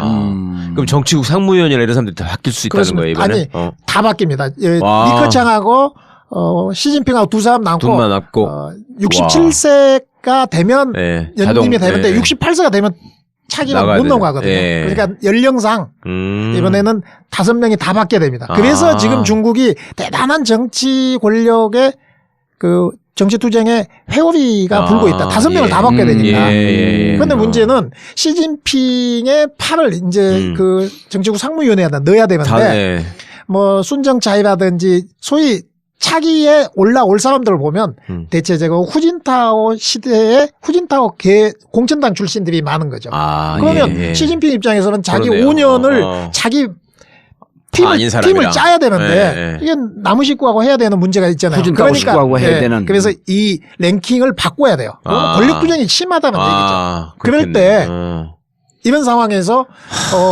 이런 사드 문제에 대해서 좀 온건하게 대응을 하면 저쪽에 그렇군요. 집중적인 아웃되겠죠. 공격을 당해버리는 거예요. 그러니까 쟤들도 저쪽에 집중적인 공격이라뇨. 내부 그러니까 경쟁자들끼리. 내부 경쟁자에. 너네 애국주의가 그렇죠. 가능성이 그렇죠. 불충분하다 그러면서 그렇겠죠. 에미나이 동물의 반동이야. 그러면서 그런데도 이제 정치 투쟁이 격화되면 대외적으로 강한 그렇죠. 목소리가 먹어주는 우선적으로 먹을 거니까. 수 있죠. 네. 두 번째는 21년이 중국 공산당 창당 100주년이에요. 또. 그러니까 딱 후진타오는 아니 시진핑은 정말 운이 좋은 사람이에요. 2021년. 21년 네. 10월 1일. 그러니까 이 사람은 자기가 100주년에 모든 주역이. 영광을 다 누릴 수 있어요. 그러네요. 그게 바로 두 개의 100년이라 해가지고 목표가 있을 거 아닙니까? 예. 우리 창당 100년까지는 뭘 하고 건국 100년까지는 뭘 하고 예. 2021년 창당 100년, 예. 건국 100년은 49년. 그래서 그걸 두 개의 100년이거든요. 모든 그것이 이 사람이 내세운 게 중국의 꿈을 실현한다는 거거든요. 그러면 중국의 꿈이란 거는 지가 49년까지 살겠다는 거? 아니 이제 지가 다 만들어 놓겠다는 21년에서 거잖아요. 그러면 중국의 꿈이 뭐냐? 우리가 전 세계에 중국의 질서를 관철시킬 수 있다. 그러려면은 자기 힘을 대외적으로 투사할 수 있어야 되거든요. 투사할 수 있어야 되는데 한국에서 자기 말을 안 들었다? 이걸 가만 놔두고 갈 수가 없는 거죠. 그리고 한국의 이제까지 우호적인 관계였었는데 한국을 놓치고 북한과의 관계도 조금 멀어졌다가 이제 다시 사드 문제 때문에 친밀하게 된 거 아니에요? 그렇죠. 이번에 보니까 다시 이제 북한을 전략적 자산으로 생각하는 전략적 자산론이 목소리가 더 커지죠. 옛날에는 당연히 그렇겠죠. 북한 놈들 정말 우리한테 부담된다 하는 부담론이 좀 목소리를 키웠었지 않습니까? 전략적 자산론. 네. 그러면 이제 북에서 뭐 핵무기 실험하고 그래도 달래기만 하지. 야, 그거 하지 마. 이렇게까지 막 갈 수 없는 거 그래서 아니에요? 유엔에서의 수위가 낮은 예를 들어서 결의문 같은 경우는 중국이 동의하겠죠. 동의하겠지만 동참하지만은 네네. 이번처럼 석탄 수출 금지라든지 석탄 수입에 뭐 전면 수입 중단 조치 이런 건 안 할 거 아니야 이제는. 그런 것에 실질적인 북한이 정말 아프게 생각하는 거에 대해서는 제재를 안 하거나 느슨하게 할 가능성이 있는 거죠. 이럴 때. 핵실험은 점점 더 한다. 이러면 이럴수록. 그렇지 않겠어요? 그러니까요. 그러니까 지금 이렇게 뭐 우리는 이제 북한 때문에 꼬였다고 하지만은 그렇다 하더라도 그러니까 우리가 이렇게 이 사드 배치를 하게 되면 중국에서 한국과의 관계를 강화하고 북한을 좀 버리자 부담이라고 하는 사람들 이런 사람들 목소리가 점점 작아질 수밖에 없죠. 그렇겠네요. 입지가 줄어들어 버리죠. 한국하고 이걸 강화하려고 했던 그쪽에서의 어떤 외교팀이라든지 정책 당국자들 중에 그 사람들의 목소리가 너네 봐라. 이거 뭐야. 그렇죠. 그리고 시진핑이 박근혜 대통령한테 세 차례를 공식적으로 얘기했죠. 사드 배치하지 마라. 그런데 정상 간에 세 차례를 얘기를 했는데 쌩깐 거고. 쌩까버리면 황교안이가 거짓말까지 한 거 아니야. 중국 입장에서는 이거는 정말 있을 수 없는 일이라는 거죠. 중국의 체면 의식이 하나 있지 않습니까? 그리고 체면 의식과 결합되어 있는 게 바로 중국의 그 보복 문화입니다. 아니 사드 배치 찬성하는 주장하는 사람들 중에서 내정 간섭이다라고 주장하는 사람들은 뭐예요? 우리가 사드 배치하는 건 지들은 우리 안방 다 들여다보면서 중국 애들이 수천 킬로 미사일을 이쪽 동북 삼성에 배치해 놓고 있으면서 왜 우리가 우리 국방을 강화하기 위해서 사드 배치하는 거에 대해서 그러니까 우리가 그냥 원론적으로 얘기하면 우리 입장에서 또 중국한테 내정 간섭이라고 얘기할 수도 있죠. 그런데 또 중국에서 보면 옛날에 말 달리고 싸울 때는 뭐 미사일이 없었으니까 이런 문제가 안 생겼지만 예를 들어서 말이 없었을 때를 생각해 봅시다. 말이 없었을 때는 만약에 말이 없던 시대에 주먹으로 싸우다가 기병이 생기면 바로 기병은 전략 무기가 되지 않습니까? 그래서 상대방이 말을 많이 키우는 것도 그냥 상대국에서는 신경이 쓰이는 위험이 되는 거예요. 그래서 명나라하고 조선이 조공 책봉 관계를 할 때 네. 명나라에서 요구한 게 당시에 말을 많이 요구했어요. 네. 만필을 네. 가져와라 이랬거든요. 그러니까 말을 못 키우게. 서로 두 나라는 좋은 관계로 맺어졌지만은 예. 명나라에서 요구하는 것 우리 지금 같으면 야 기갑 전차 만대 가져와. 네. 그러면은 아무리 너네들하고 우리 사이 좋아도 어쨌든 너네들이 전략 무기를 조금이라도 갖고 우리를 있으면 안 뒷박을 된다. 치면 안 된다. 이런 거지 않습니까? 그런 듯이 지금 이제 이렇게 사드라든지 저런 무기가 있으면 저쪽 입장에서는 당연히 옛날 그 말 가지고 하는 거하고 똑같이 위협을 느낀다는 거죠. 그러니까 입장 바꿔 생각해 보면 저쪽도 마찬가지로 자기네들의 안보 주권이 흔들린다고 또 보는 거예요. 그렇게 된다면 그러니까 자기들 갖고 있는 경제 안보 주권을 갖고 압박을 할 수밖에 없는. 그렇습니다. 그러니까 여기에서는 서로 상대방을 보면서 우리가 저쪽에다가 안 한다 하다가 이해가 좀 갑자기 뒤통수를 칠 게 아니고 예. 상황을 쭉 설명을 해가면서 설득하는 그렇죠. 과정이 예. 있었으면 설사 사드를 배치한다 손 치더라도 이렇게까지 너네가 하지 안 가지. 말라고 하는데 우리가 이러이러한 과정 때문에 불가피하다 하면서 대화를 하면서 토론하는 과정을 다 생략해버린 거 아니에요. 그렇죠. 그리고 시진핑한테도 그 사람이 지금 권력 체계화를 하는 마당에 저 반대파로부터 예. 야 너 한국한테 그냥 뒷박 맞았네? 저거 그 바보를. 비판이 소리 제일 들은 게 지금 아프다는 제일 거예요. 열받는 거야 어, 시진핑 그렇죠. 입장에서는. 네. 맞습니다. 제일 그 아프다는 거 아니야 그게. 아 뭐야. 예? 우리를 저쪽에서 무시할 때 예. 제가 그 유학할 때 뭐 나쁜 생각을 가지고 하는 건 아니었지만 어쨌든 중국 애들이 툭 튀어나온 것 중에 이런 거 있어요. 야 너네 한국이 자체적인 외교나 국방 전략이 있어? 그거 다 미국에 하는 거 아니야? 이렇게 얘기를 하는 거예요. 예. 그럼 열이 확 받잖아요. 그래서 예. 그게 아니다고 설명을 하는데 그 친구들끼리 중국 친구가 그냥 밥 먹으면서 얘기하다가 그냥 툭 튀어나오는데 그런 인식이 있단 말이죠. 이 얘기는 그러니까 이번에 사드 배치에서도 중국은 어쩌면 한국의 불가피성을 자기들 또 내부적으로 인정할 수도 있어요. 그거를 설득을 시켰어야 네, 그렇죠. 되는 거죠. 네. 예. 그거를 야 근데 우리 좋게 가자 이해해봐 이렇게 하면 되는데 이 최고 지도자의 얼굴에다가 그냥 숟감당을 확 뿌려버린 거 아니에요. 그러네. 예, 아주 그냥 이해가 박살을 되네. 만들어버린 거예요. 그러니까 저쪽에서는 야 우리는 더 큰 대가를 치러도 해봐. 그러네요. 이렇게 거 되잖아요. 그러니까 우리 국가 지도자하고 국제 관계에서의 국익을 우선시한다고 한다면 일단 국내 민주주의적 절차 과정에서 사드 배치가 불가피하다고 국민들하고 설득을 하고 토론하는 과정이 있었어야 됐고 그렇죠. 또 하나는 외교 관계에 중국에다가도, 있어서도 외교 관계에 있어서도 네. 야 북의 핵 문제가 저렇게 심각한데 그리고 우리가 한미 동맹 관계에 있는데 미국이 이렇게 강력하게 요구하는 것을 경제적인 문제 여러 가지 문제로 거절할 수가 없다. 그러면 이거 살리려면 니들이 핵 문제를 좀 처리해 주든지 아니면 우리가 이렇게 하는 걸 좀 이해를 해줘라. 그렇죠. 이렇게 하는 과정 속에서 밀당을 하면서 가는 과정이면 걔들이 경제 제재 조치를 하게 되면 야, 내 대국이 쪽팔리게 이게 뭐냐 항의할 건수가 있는 거죠. 네. 지금 항의도 못 하는 거야 이제. 그러니까 이렇게 참 그 정권 한번 잘못 뽑은 대가를 이렇게 철저하게 치러야 되네요.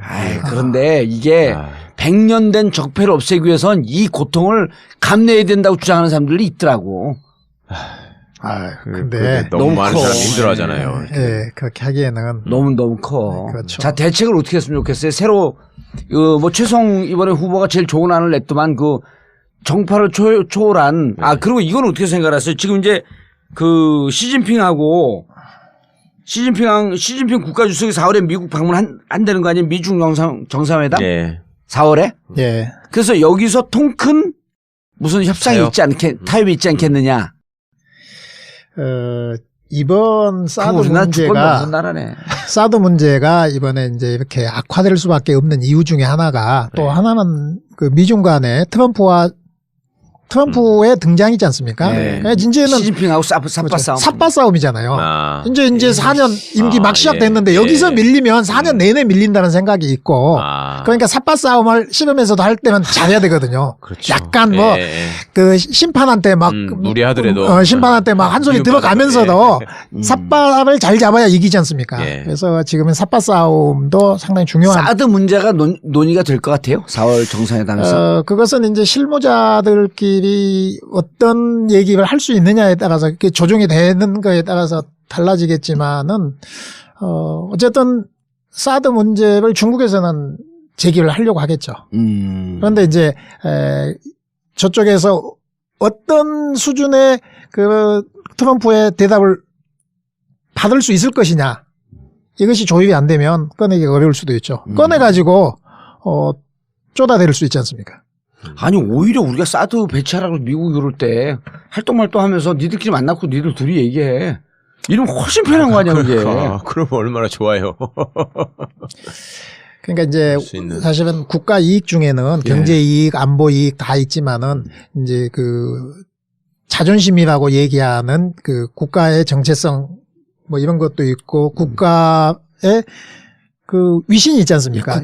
국격. 위신이라는 게 굉장히 중요하잖아요. 근데 이것이 대국일수록 이게 더욱 중요해지는 거잖아요. 근데 우리가 이제 우리의 자존심, 이번에 우리의 이 자존심을 당당한 주권을 지키기 위해서 뭐 경제를 희생하자 뭐 이런 논리를 지금 하고 있어요. 네. 그렇듯이 마찬가지로 중국도 중국의 강대국이 된 중국의 그런 자존심. 자기네들 위상을 지키기 위해서 뭐 경제적 희생 같은 거는 좀 감수할 수 있다. 이것이 우리가 생각하는 것보다 훨씬 강할 수 있다는 거죠. 근데 우리는 그런 것은 생각하지 않고. 그렇죠. 네. 그러니까 상대방의 입장에서 보면 왜 쟤네들이 저렇게 세게 때릴까? 이 얘기를 생각을 해봐야 다음에는 얼마나 세게 때릴까도 그렇죠. 알 수가 있잖아요. 예측이 되잖아요. 그러니까 왜 때리는지를 우리는 걔들을 옹호하려는 게 아니라 걔들 입장에서 봐봐야 다음에는 애들이 정말 주먹으로 때릴지 짱돌로 찍을지 이거를 우리가 쟤들이 우리 지금 거죠. 경제 제재하는 것에 대해서 이해하자는 것이 아니고 그렇죠. 이것을 역지사지하고 걔들의 입장을 정확히 분석을 해야만 다음에 우리 진짜 대응, 3단계 왔을 때 우리의 실전 대응책도 배치했을 나오고 때 네. 어떻게 강하게 우리를 때리고 우리는 어떻게 대응할 것이냐. 네. 그럼 사드 문제를 진짜 원점에서부터 다시 고려를 할 건지 그렇죠. 그냥 밀어붙일 것인지 네. 이거 세우기 위해서라도 근데 대선 주자들이 잘해 익었네. 정권 바뀌면 좀 나아지지 않겠어요? 아니 뭐 우리 최 변호사님 어떻게 보십니까? 아니 근데 저는 이게 왜 한숨을 쉬어? 당신이 대통령이야? 똥을 싸가지고 이렇게 다 퍼질러 놓고 그냥 사라지는 거잖아요. 다음 사람 와서 똥 치우는 거 하다가 끝나게 생겼어. 이거 큰일 났어 진짜. 그렇잖아. 그리고 똥 쫙 치워놓으면 네. 그 다음에 4년 중임제로 바꿔놓고 우리가 또 8년 또 하면 돼. 아니 똥도 좀 치우기 좋게 이렇게 모아서 싸는 것도 아니고 막 찍찍 갈겨놔가지고. 찍찍 갈겨놓고 또 이 된 똥으로 싸놓으면 괜찮아. 아니 그러니까 그 말이라니까 지금. 찍찍하고 뭐 새똥도 싸놨다가 닭똥도 싸놨다. 우리 집에 닭을 키우잖아요. 이것도 진짜 닭이 된 똥을 싸놓으면 치우기가 쉬워. 이 암탉이니까 이 물똥을 싸대. 그러니까 그게 더 심해. 쫙 부셔갖고 진짜 미쳐버리니까. 그리고 또 그게 이 대리석 사이로 스며들어요. 아유 큰일이에요 이거. 아이고. 그래도 또 똥 치울 수 있는 기회가 한번 오긴 오니까 아유, 치워야지. 참 어쩌다가 이렇게 똥밭에 빠졌는지. 근데 중요한 거는요, 대선 주자들이 저쪽 되면 뭐 그 남경필, 유승민 이런 애들 될 가능성도 없지만 되면 나라는 절대 안 나겠어. 무조건 사드 배치해야 된다 그러니까. 안 된다고 하더라도 이놈들이 계속 극우적인 선동을 할 것 같은데요. 이제 뭐 애매한 무슨 이상한 민족주의 내세우면서 중국하고 싸워야 된다 뭐 라고 나오면. 그러니까 제가 지금 정치권 뭐 네. 여야를 막론하고 지금 정치권에서 현재 대응을 잘못한 것 중에 하나가 미국에서 전술 핵무기를 배치할 것을 검토한다 이런 얘기를 했잖아요. 네. 지들 마음대로. 그럼 여기서 강력하게 말도 안 되는 소리다 그렇죠. 하고 절대 안 된다고 여기서 해야 되는데. 빨리 그거를 치고 나가야 되는데 아무도 지금 거기에 대해서 얘기하는 사람이 없잖아요. 공개적으로. 아니 한중 단교되는 거 아니에요? 전술 핵무기 배치하면?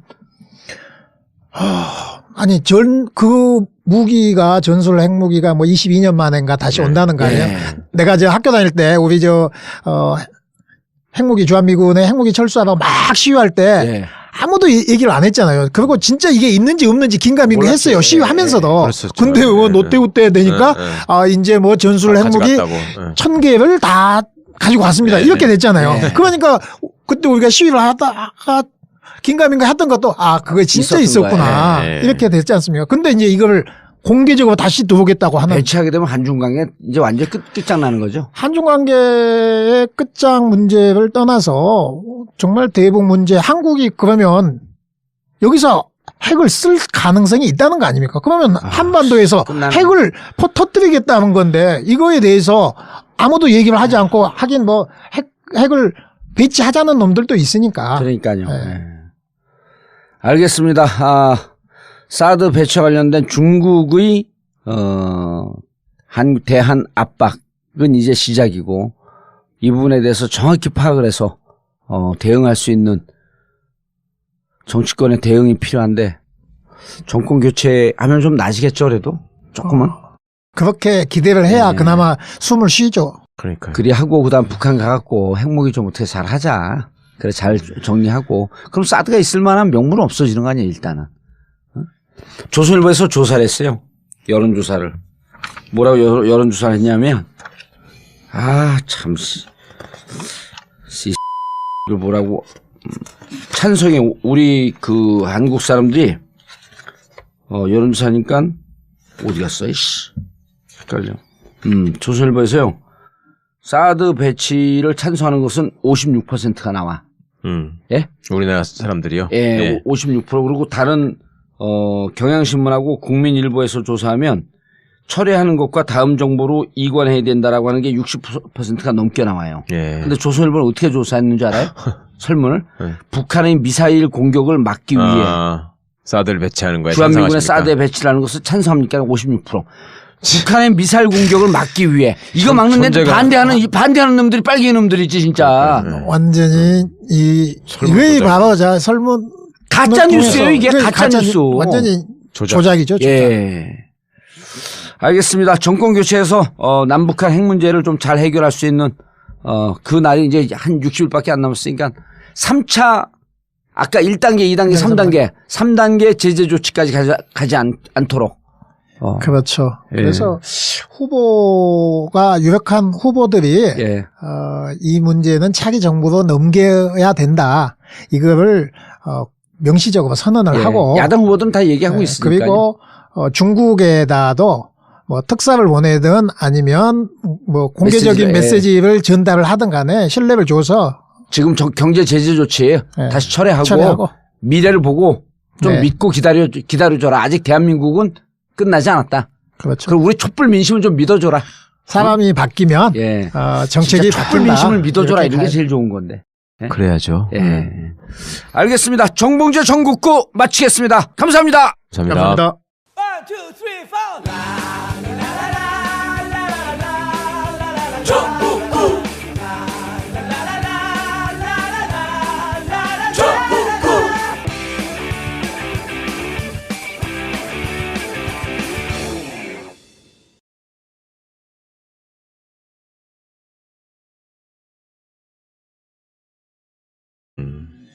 그렇죠. 안보 장사를 해서 먹고 사는 사람들이 한미에 다 있으니까. 그럼 미 국방부 내에 자기들이 완전히 미국 정책에 일치하는 쪽으로 가야만 살아야 되는 그 국방부 내부의 메인스트림 거 아니에요, 그게? 예, 우리도 저도 이제 한 달 전에 이 문제를 가지고 이 정치학하는 사람들이 예. 좀 토론을 한번 해봤어요. 그래서 이 한국 군부가 도대체 사드에 대해서 어느 정도 이해관계가 있느냐. 왜 도대체 예, 왜 그러냐, 이렇게 왜? 집착을 왜? 하는지. 예. 상식적으로 그렇죠. 또 기술적으로 보면 예, 예. 누구나 그렇게 설득력 있게 기술적인 측면에서는 이게 대북용이 아니라는 게 너무나 명확 예, 가능한데도 예, 왜 예. 쟤들은 저렇게 목을 메고 가느냐. 예. 이렇게 얘기했을 때 어떤 학자가 우리 군부 내에 이 사드를 가져옴으로 해서 이익을 보는 집단들이 너무 강고하게 돼 있다. 예. 단지 사드 하나가 아니고 그동안에 이 무기 체계를 어떻게 미국을 쓰면서 그쪽과 커넥션을 해왔는가. 이게 소위 이제 걔들 또 계보가 있잖아요. 흐름이 예, 있고 예. 이 강고한 조직이 있을 것이다. 그렇지 않고서는 합리적으로 이거 추론해낼 수가 없다. 예. 이런 얘기를 우리 했습니다. 근데 뭐 어떤 계보고 어떤 내막이 있는지는 못 그거는 밝히셨어요. 이제, 우리가 뭐 국방 쪽이 아니라 네. 공무원 사람들이 대부분 다 또 군대도 다 쫄병밖에 안 갔다 와가지고. 김종대나 할까? 김종대는 글쎄. 뭐 모르겠지. 근데 이제 사드의 기술적인 문제를 우리가 계속 얘기를 했었잖아요. 그리고 지난해 1월에 국방부 홈페이지에 들어가면 예. 사드는 MD다, MD 체계다 이랬다는 거예요. 이미. 예. 작년 1월에는 우리가 설치 안 한다 그랬으니까 1월 13일에 13일인가 박근혜 대통령이 사드 문제에 대해서 이제 논의할 때가 됐다니까 2월에 들어갔더니 사드와 MD는 전혀 무관한 거라고 국방부 홈페이지가 바뀐 걸 누가 캡처를 해갖고 자료를 올려놨더라고 기자가. 아, 예, 예. 그 사드는 MD 체계로 들어가는 거고, 아니 사드를 만든 그 회사에서 그랬다는 거냐? 한반도처럼 종심이 1000km. 이런 데는 사드가 유용한지 잘 모르겠다 자기들도. 네? 사드를 그렇죠. 만든 네. 그 회사에서조차도 그러니까 사드라고 하는 것은 이런 그 장거리 미사일, 대륙간 탄도 미사일 그것을 그 종심 단계에서 격추시키는 거 아니에요? 그렇죠. 근데 중장거리 탄도를 발사를 하는데 중장거리 탄도를 하는지 어쩌지 뭐 대륙간 탄도 미사일을 하게 되면 그 얘기를 할 필요가 없는데 우리나라에서 사드를 만드는 사람들도 놀랬다는 거예요. 예. 저 필요 없는 건데 저기에다가.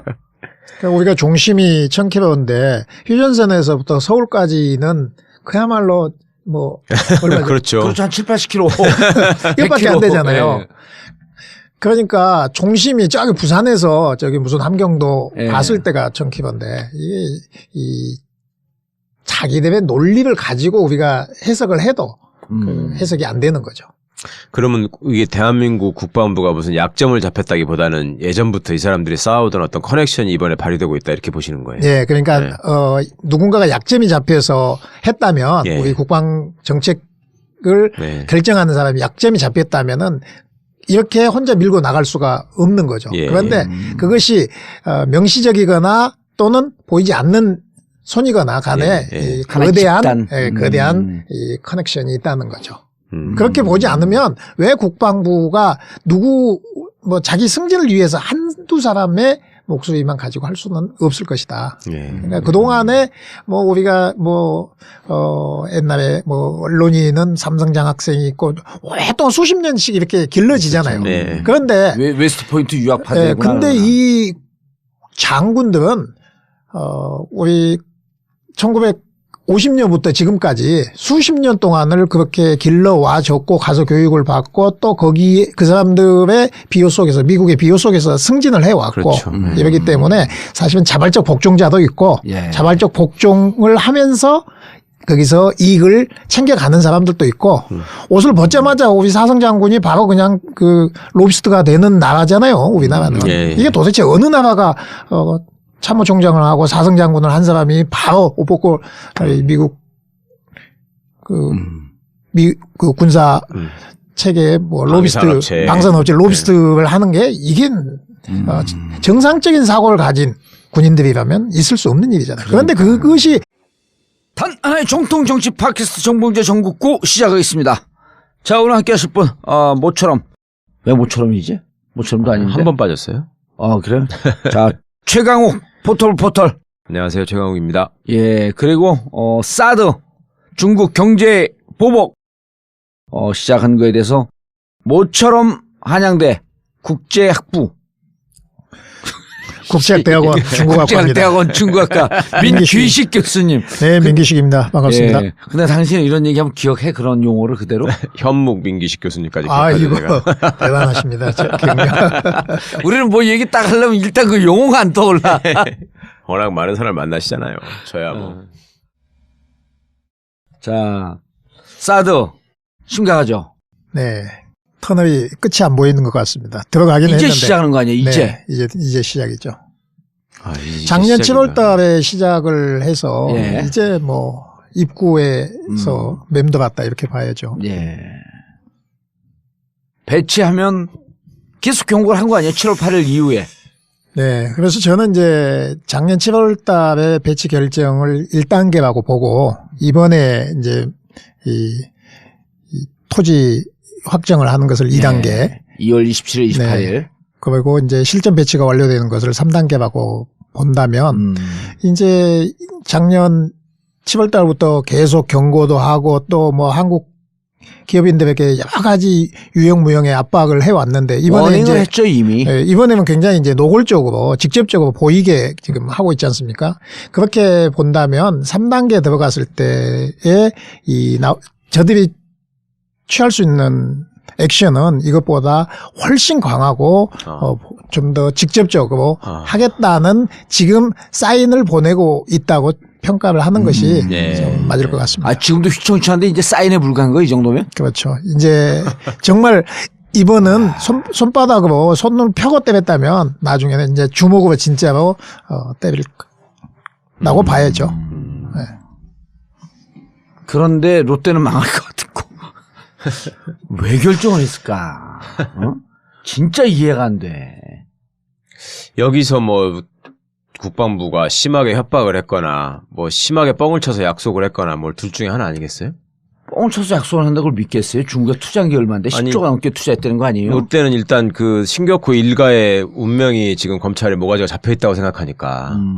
그거 최순실 게이트 때문에? 네. 그것 때문에 잠깐 유예돼 있는데 지금 그거 봐주겠다라고 했을지도 모르죠.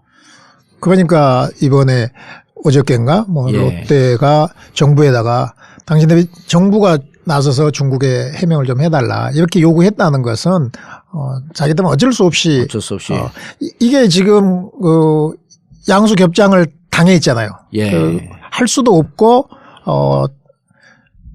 골프장을 내놓지 않을 수도 없고 뭐 이런 상황이었기 때문에 이쪽에 가면 빠져 죽고 이쪽에 가면 맞아 죽고 이런 상황이었죠 롯데는. 아니 롯데 같은 경우는 돈 내고 그 미르재단이나 K스포츠 재단에 돈 내고 면세점 떨어진 면세점 뭐 또 다시 받았나 이 정도 특혜인데 아 그냥 한두 명 가면 가는 게 낫지. 아니 그거 말고 예. 그 부자 간에 쌈난 것 때문에 계속 뭐 하고 있지 않습니까? 예. 형제의 난. 예. 아, 그것도 큰 건이니까. 그게 사실은 그 사람들 입장에서는 오너 입장에서는 제일 간절한 거 아니에요? 그걸 검찰에서도 죽여버려야겠다 하는 얘기들 했었고. 그러니까 만약에 밉보이면은 그 형제의 남 플러스 이번에 특검에서 넘긴 것까지 해가지고 죽여버릴 것이고 말 들으면은 그거 봐주겠다 막 이런 식으로 했겠지 뭐. 야, 저놈들 수준으로 봐서. 그 어쩔 수도 없었던 건데.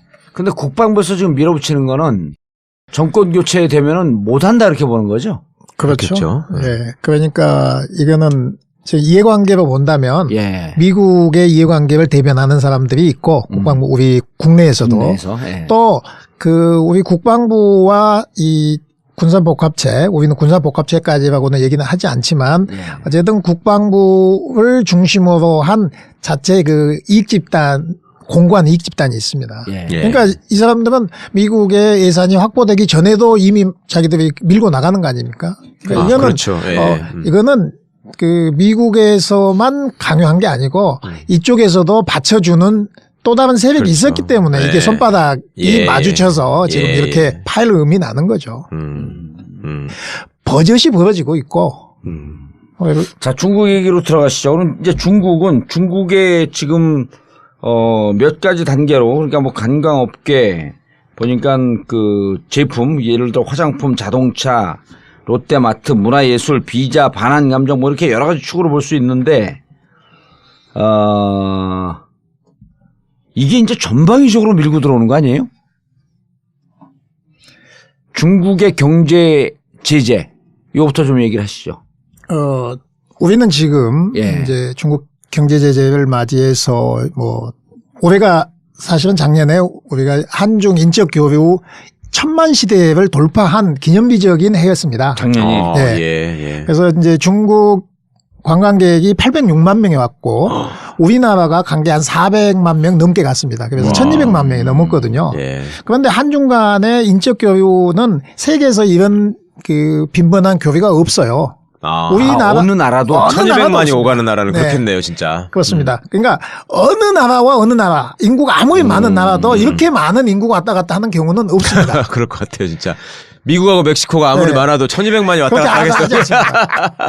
우리나라에서 비행기가 일주일에 870대 이상 뜨지 않습니까? 중국으로요? 네. 일주일에요? 네.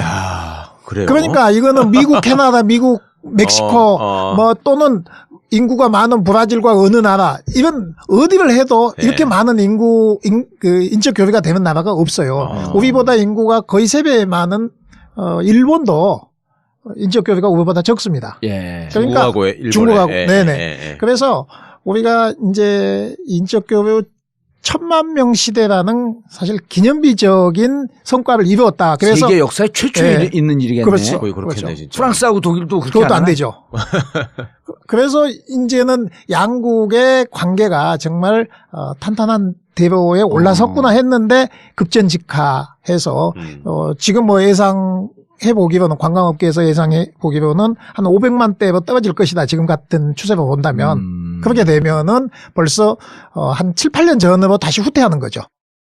야, 그런데 이것이 단순하게 여행객만 후퇴하면은 예. 뭐 그냥 견딜 수도 있지만은 사실은 천만 그렇죠. 시대에 산업 맞아서 전반에. 산업 전반이 그렇게 이미 세팅이 다시 됐지 않습니까? 예, 그런데 예. 다시 이게 그러네요. 그 사람들이 다 굶어야 돼요. 전부 다 백도가 되는 거야, 백도가. 그렇죠. 이게 뭐야. 아니, 근데 교수님, 그게 국방부 쪽은 그렇다 하더라도 이게 이제 정부가 말하자면 유기적으로 토론을 통해서 굴러가는 정부라고 한다면 적어도 경제부처나 외교부 저쪽에서는 반대를 해야지 정상 아니에요? 그러니까 뭐 공무원들이 직위가 높든 낮든 간에 우리는 영혼 없는 네. 사람들이다. 이 얘기가 정말 자기들의 존재를 네. 가감 없이 보여놓은 것 같아요. 그러니까. 우리 지금 뭐 유일호 부총리인가요? 예. 예, 유일호 경제. 부총리. 네, 경제부총리죠. 예.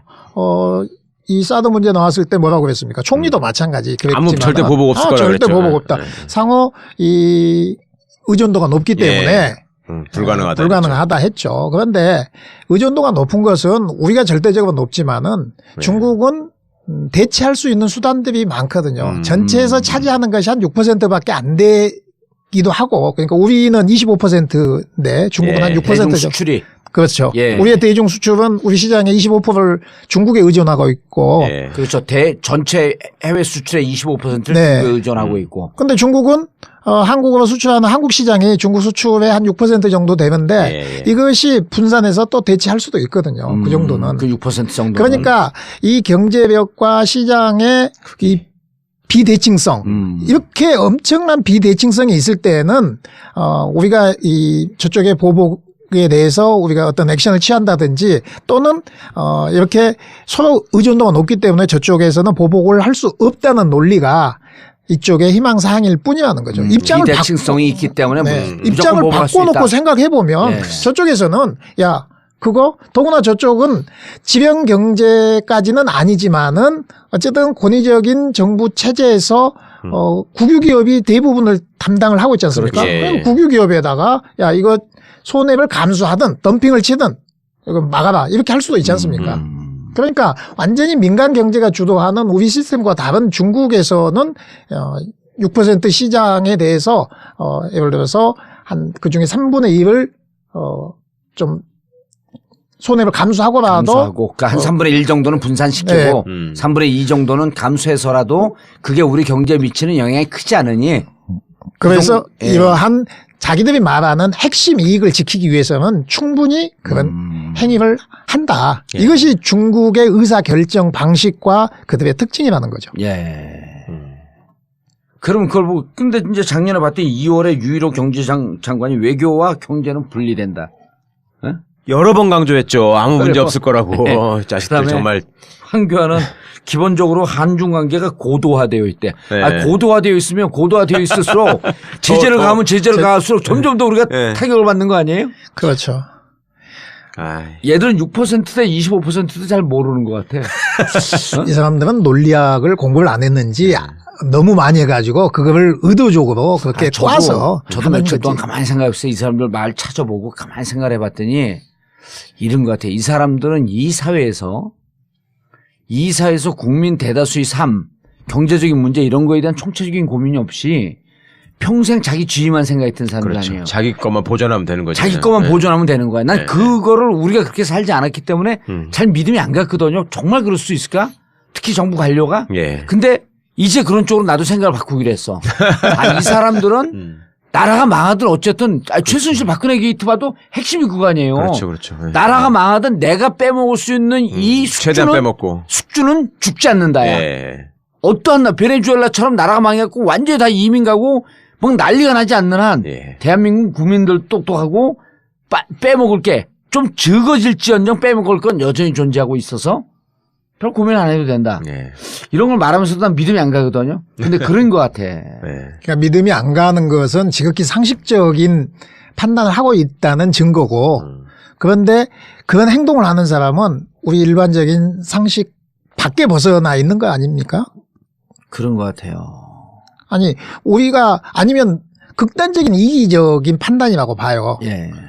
자, 경제는 중국과 안보는 미국과 그러면서 경제와 안보를 분리한다. 그런데 이것도 사실은 입장 바꿔서 생각해 보면 중국 입장에서는 야 돈은 그렇죠. 돈은 여기서 나한테서 벌고. 너네들이 우리가 보통 한 500에서 600억 달러를 1년에 벌지 않습니까? 예. 자, 무역 흑자가 그렇게 네. 돼요. 어. 제가 어느 논문을 한번 쓰면서 1992년 한중 수교가 된 이후에 예. 우리나라가 얼마만큼 무역 흑자를 받는가를 계산을 해봤어요. 중국으로부터요. 예. 아니요.